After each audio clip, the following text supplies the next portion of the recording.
Boa noite, amada igreja. Nosso cumprimento com a graça e a paz do nosso Senhor Jesus. Hoje há uma alegria em nosso coração por podermos estar na casa do nosso Pai, do nosso Deus, para adorar, para exaltar, para interceder pelos nossos irmãos, para agradecer, como já fizemos, e como todo culto tem que haver o que? A palavra de Deus. A palavra de Deus, ela tem que ser mencionada, e é isso que iremos compartilhar neste momento com a igreja. Compartilhar uma palavra de Deus que se encontra no livro de Salmos, onde os Salmos, nós sabemos que é uma coleção de poesia hebraica que mostra a adoração e descreve as experiências do povo judaico, né? As experiências espirituais do povo judaico, e vem sendo relatada essa coletânea, né? Que são os salmos das poesias, das experiências judaicas.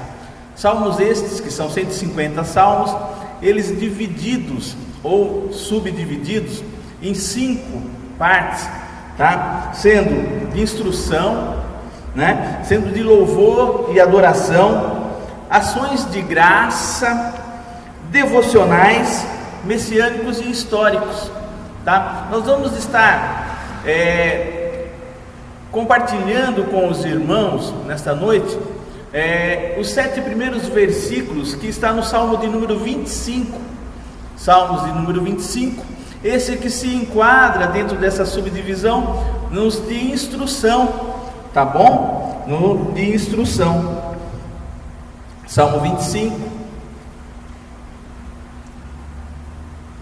teremos como título desta mensagem, dessa pequena mensagem, né?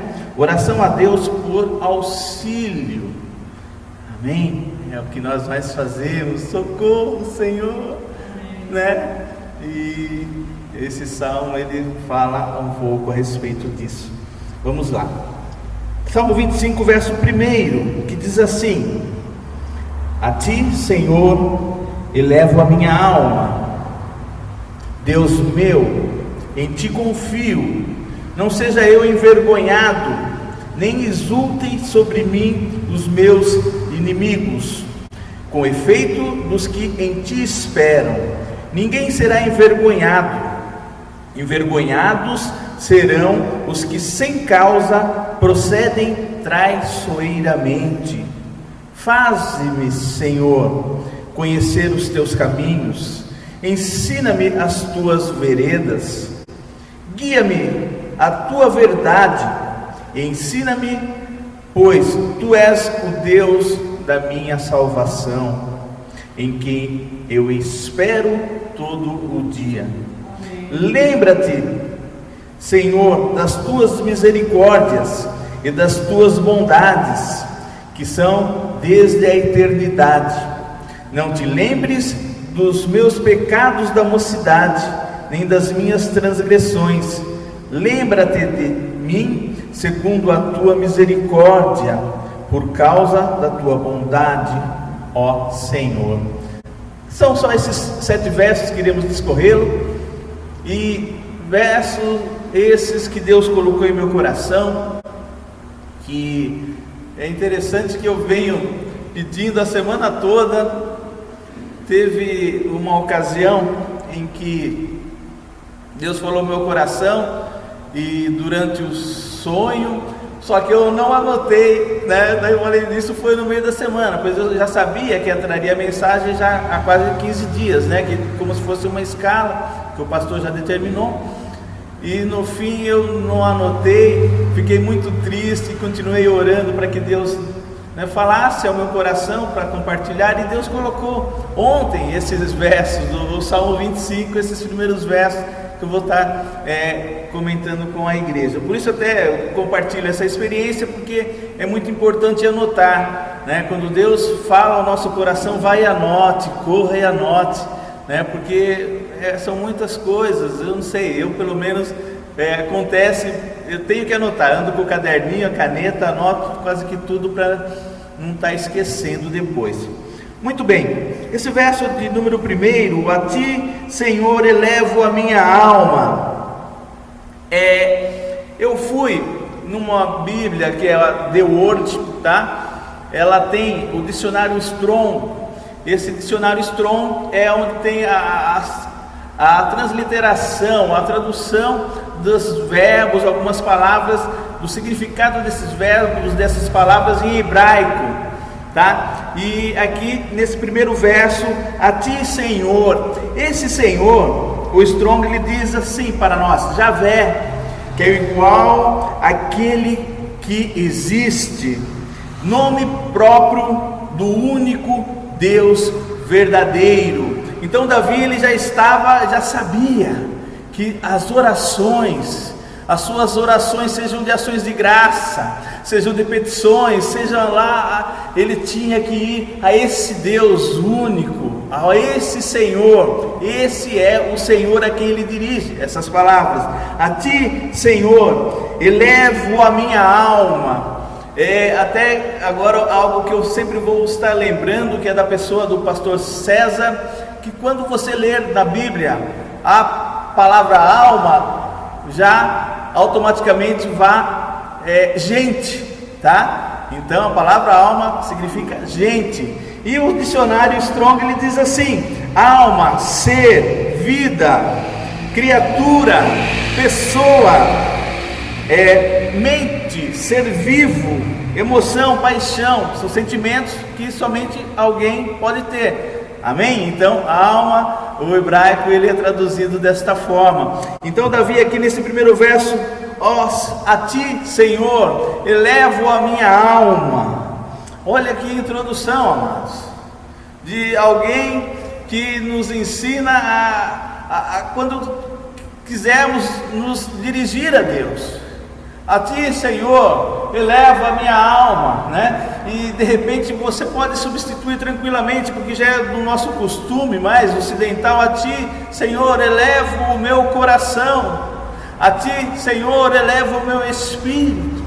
Procure entrar na presença de Deus com humildade, com sinceridade, com o teu coração, não com as suas lógicas, não com o seu conhecimento.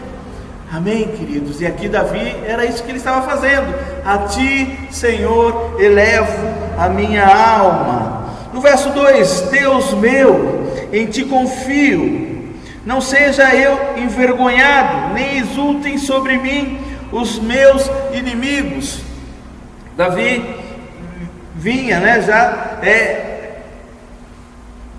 buscando a Deus por uma situação difícil que ele estava vivenciando.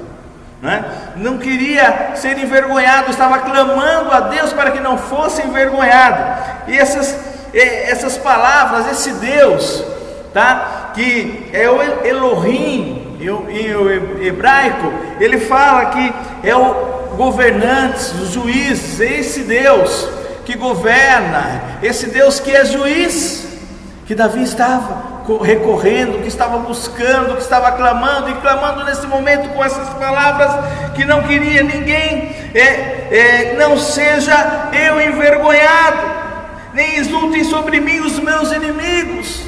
Senhor Deus, o Senhor que governa, o Senhor que é aquele que nós mencionamos aqui no verso 1, que é o único Deus verdadeiro. E Davi continuava: não seja eu envergonhado, nem exultem sobre mim os meus inimigos. Quando mencionamos os inimigos, queridos, os inimigos, a gente pode até resumir que são todos aqueles que são inimigos de Deus, são os nossos inimigos tanto quanto inimigos de Deus, queridos. São aqueles que rejeitam, são aqueles que sabem, que já ouviram falar desse nosso Deus, desse Senhor, desse Deus único e verdadeiro, e rejeitam. Inimigos são aqueles que não querem, que vêm e te afrontam, São aqueles que vêm e querem, sabe, por nada, podemos até mesmo dizer, não vão com a tua cara, não gostam de você, inimigos. E quando vem essa situação de inimizade, de pessoas, de nos confrontar, de nos atacar, eu lembro bem da carta aos Efésios, onde ele fala em seu capítulo 6, verso 12, que a nossa luta não é contra o sangue e a carne, mas contra os principados, contra as potestades, contra as hostes espirituais das maldades nas regiões celestiais. Nós temos que entender.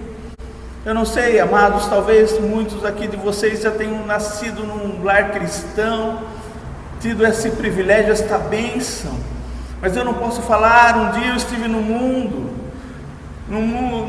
perdido, cego, nu, como a palavra diz, e fui resgatado por esse Deus, por esse Senhor, por esse Jesus. Então nós temos que entender também esses inimigos. E eu me encontrei um dia na situação desse inimigo, porque eu não podia ouvir a palavra de Deus, me irritava, mas aquele mal que agia na minha vida. Amém, queridos? Nós temos que buscar, mas aqui o salmista Davi, ele clamava: não seja eu envergonhado, nem exultem sobre mim os meus inimigos.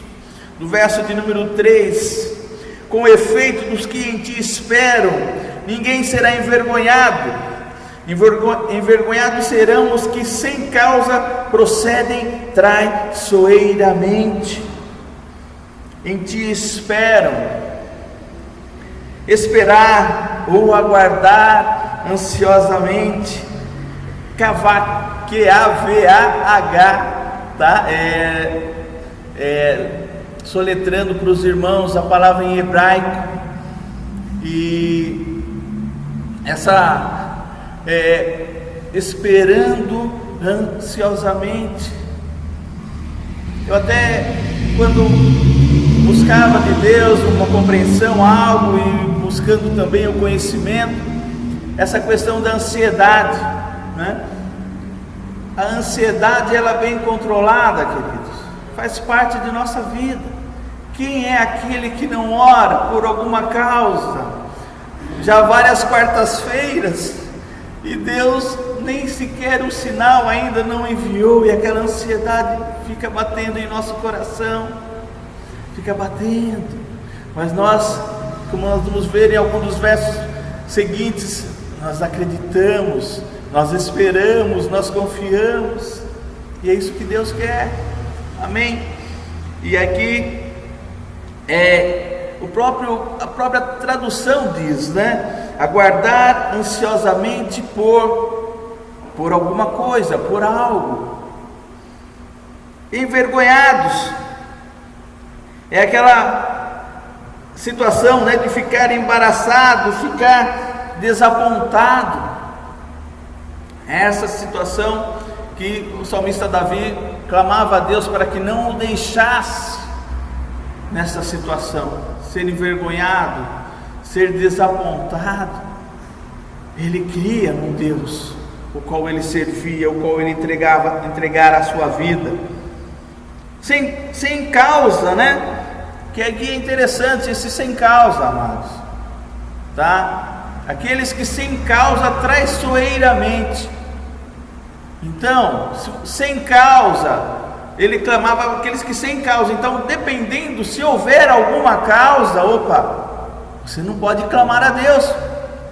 Ou seja, se você, porque assim, amados, todo pecado, toda situação, toda atitude, melhor dizendo, que desagrada a Deus vai ter uma consequência, tá? Nós nos arrependemos, vamos a Deus, sim, clamamos para Ele perdão, Ele nos perdoa, mas a consequência daquele teu ato permanece.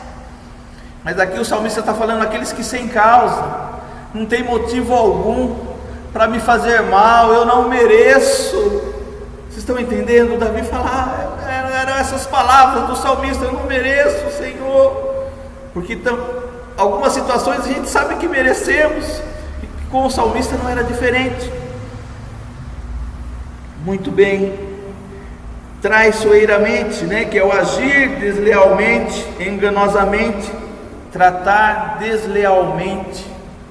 Esse é o trair, o traiçoeiro. Verso número 4: Faz-me, Senhor, conhecer os teus caminhos, ensina-me as tuas veredas. Faz-me conhecer. O strong, lá, que é o dicionário hebraico, é conhecer literalmente, é aprender a conhecer. Olha que interessante. Ensina-me, Senhor, a aprender a conhecer. Não é somente conhecer, temos que aprender a conhecer. E o salmista, em sua intimidade com Deus, o seu entendimento, compreensão, ele já colocava todas essas palavras diante de Deus. Ensina-me, Senhor. Faz-me, Senhor. Esse Senhor, Deus único, verdadeiro, que ele dirigia todas essas palavras. O verso de número 5: Guia-me na tua verdade e ensina-me, pois tu és o Deus da minha salvação, em quem eu espero todo o dia. Guia-me. Pisar, marchar, olha que interessante, avançar. Então ele estava clamando ali, né? Ensina-me, guia-me, né? Que o guia me dá o sentido, a primeira conotação, compreensão de que é uma direção, né? De guia-me, mostra-me algum lugar, algum caminho. E aqui no dicionário ele já dá um outro entendimento. Marchar, pisar, né? Guia-me, Senhor, faz-me marchar, faz com que eu não pare, faz com que os meus passos eles sejam constantes. Amém, queridos? E aí o salmista levando esta palavra, tua verdade, firmeza, fidelidade. Esse verso ainda, né? Guia-me na tua verdade. É algo assim que fica até difícil de nós entendermos, porque entendemos assim um momento, mas pode acontecer, amado, de repente nós estarmos indo, marchando, caminhando por uma situação de cilada, uma cilada astuta, pode. Nós como cristãos podemos sim, né? E aqui é que nem eu mencionei no início, são instruções, amado. Instruções na maneira para que venhamos a orar, a buscar a Deus. Não me deixa, Senhor, né? O Pai Nosso está lá, livra-me de todo intento do mal. São essas palavras que Davi estava falando: Senhor, guia-me na tua verdade, eu não quero sair, eu não quero marchar por outra direção que não seja verdadeira, eu não quero, Senhor. E aqui continuando: e ensina-me, pois tu és o Deus da minha salvação. Ser ensinado, ser treinado. Olha que interessante, é você com Deus. Deus, que eu seja um filho, um servo ensinável, porque não é qualquer um que gosta de aprender, não é qualquer um que gosta de ouvir, é algo que nós temos que buscar de Deus, clamar a Deus: Deus, que eu tenha um espírito ensinável, um coração ensinável, pronto para aprender, independente da minha idade, independente do meu conhecimento, porque, enfim, essa é a oração. É essa oração de Davi, e que seja a nossa também, porque não tem a vida toda, amado. Não tem faculdades, não tem pós-graduações, outras, conhecimento que seja finita. Não, o conhecimento ele é infinito, a vida toda estaremos aprendendo, amado. Mas para isso temos que ter um coração ensinável, se deixar ensinar, se deixar treinar. Muito bem, tu és o Deus, é aquele Deus, Elohim, o governador, que governa, o juiz. Essas palavras ele estava direcionando a ele. Deus da minha salvação, Deus da minha libertação, Deus do meu resgate, da minha segurança, do meu bem-estar, é esse Deus. Oh, meu queridos, que Deus tremendo que nós servimos, que nos resgatou, que nos libertou. Espero, ainda nesse verso, em quem eu espero todo o dia. Esperar ou aguardar ansiosamente, era aquela mesma situação do esperar, no outro verso. Então que o Strong ele diz assim, todo dia, que é um esperar, de todo dia, de dia, tempo, ano, dia, que é a oposição à noite, dia, período de 24 horas, como determinado pela tarde e manhã, em Gênesis capítulo 1, que é onde Adão e Eva iam se encontrar com Deus, como uma divisão de tempo, um dia de trabalho, uma jornada de um dia, dias de período de vida, tempo, período, ano, referências temporais, hoje, ontem, amanhã. Eu resumo tudo isso aqui que eu falei agora, que é um Deus que eu espero a todo momento, sempre em Ti. É um Deus que nós temos que nos colocar independente de a todo momento, em todo tempo, o tempo todo. Esse é o Deus. No verso 6: lembra-te, Senhor, das tuas misericórdias e das tuas bondades, que são desde a eternidade.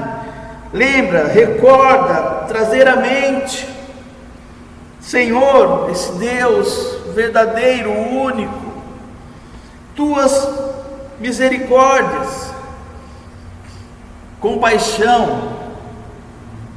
Essa misericórdia, amados, não é a mesma misericórdia de Lamentações 3:22, que sempre que falam nas misericórdias e em misericórdia já me vem Lamentação 3:22, porque as misericórdias do Senhor são as causas de não sermos consumidos, A sua misericórdia dura para sempre, de manhã em manhã elas se renovam. No verso 23, mas não são essas são de compaixão, que é um sentimento piedoso, é uma simpatia para com a tragédia pessoal de outrem, acompanhado no desejo de minorá-la, de diminuir. Então é a compaixão que a gente tem que ter pelo próximo, é o amor ao próximo, que é o segundo mandamento mais importante, que foram resumidos os 10. Amém, queridos? Daí, continuando, já estamos quase encerrando o verso, essa compaixão, essa misericórdia que clamamos, que é o Racham em hebraico. As tuas bondades, bondade, benignidade, fidelidade, reprovação e vergonha, essa é a misericórdia de Lamentações, de Jeremias, é a primeira misericórdia que ele cita no verso 3:22. Desde a eternidade, longa duração, antigamente, futuro, para sempre, eternamente, o verso 7, que diz assim: não te lembres dos meus pecados da mocidade, nem das minhas transgressões. Lembra-te de mim, segundo a tua misericórdia, por causa da tua bondade, ó Senhor. Não te lembres, lembrar, recordar, trazer à mente. Ele usa, Ele usa duas vezes: não te lembre, não te lembre. Meus pecados, condição de pecado, culpa pelo pecado.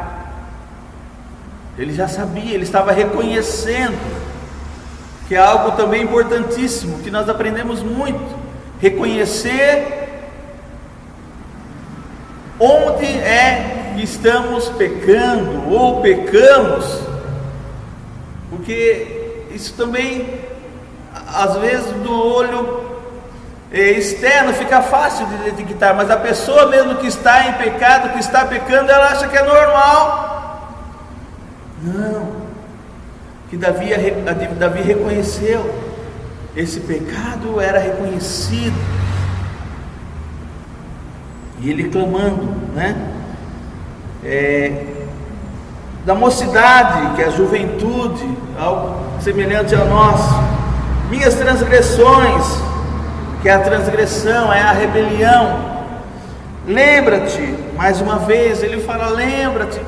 Aqui, quando há uma repetição, assim, poucos versos no mesmo capítulo, é algo que chama-nos atenção.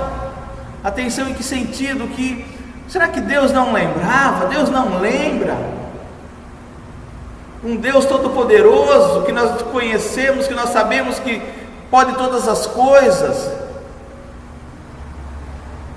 sabe? Sim, Ele conhece, Ele lembra de todas as coisas, desde a fundação do mundo, mas Ele quer ouvir da tua boca, Ele quer ouvir dos teus lábios: lembra-te, Senhor. É o teu coração clamando: lembra-te, Senhor. Estão entendendo, queridos? É mover, tocar o coração de Deus. E aqui ele vem, comenta sobre as misericórdias, a tua misericórdia, bondade e benignidade. Essa é a misericórdia de Lamentações. Essa última misericórdia do verso 7 é a mesma misericórdia relatada em Lamentações capítulo 3, versos 22, a segunda misericórdia, que diz assim, eu vou ler rapidinho, amados, para nós encerrarmos. Lamentações capítulo 3, verso 22: as misericórdias do Senhor são as causas de não sermos consumidos, porque as suas misericórdias não têm fim. A primeira misericórdia é o Seshed, que é essa, que é essa bondade, essa benignidade, essa fidelidade, essa reprovação, essa vergonha, Agora essa segunda é o Racham, que é a compaixão, que é esse sentimento que nós temos que ter, que é esse sentimento que Deus tem por nós, porque nós não somos merecedores, e assim como Deus tem por nós, nós temos que ter para com o próximo também, tanto quanto compaixão, trazer o problema do próximo para você, chegar aqui, sentir a dor do teu irmão, sentir a dor do teu irmão, e como que eu posso fazer para ajudar, para auxiliar? Eu não sei, não posso, não tenho, não está ao meu alcance. Dobre os joelhos, dobrar os joelhos, você pode. Dobrar o joelho, você pode ter certeza que seja esse o remédio. Amém, queridos? E para encerrar aqui, eu gostaria que vocês saíssem nesta noite, que entendam que somente esse Deus, que as suas orações sejam direcionadas somente para esse Deus único, verdadeiro, para esse Senhor, o qual Davi aqui menciona. Que você nesta noite confie, que você espere, mesmo que em dados momentos a ansiedade lá te dê uma cutucadinha, não tem problema. confie e espere, é o exercício da sua fé, que Hebreus ele relata, né, a fé em Hebreus 11 verso 1, que é certeza das coisas que se esperam, a convicção de fatos que não se vê. Fé, eu espero, eu descanso, está aí em tuas mãos, Senhor, e que você marche, que você marche, que você marche, que você seja ensinável, que você busque esse Deus único e verdadeiro, que te libertou, que te resgatou, que te proporciona segurança e bem-estar, e principalmente o salvou, e que tudo seja para a honra e glória desse nosso Deus. Que Deus abençoe, queridos, em nome de Jesus.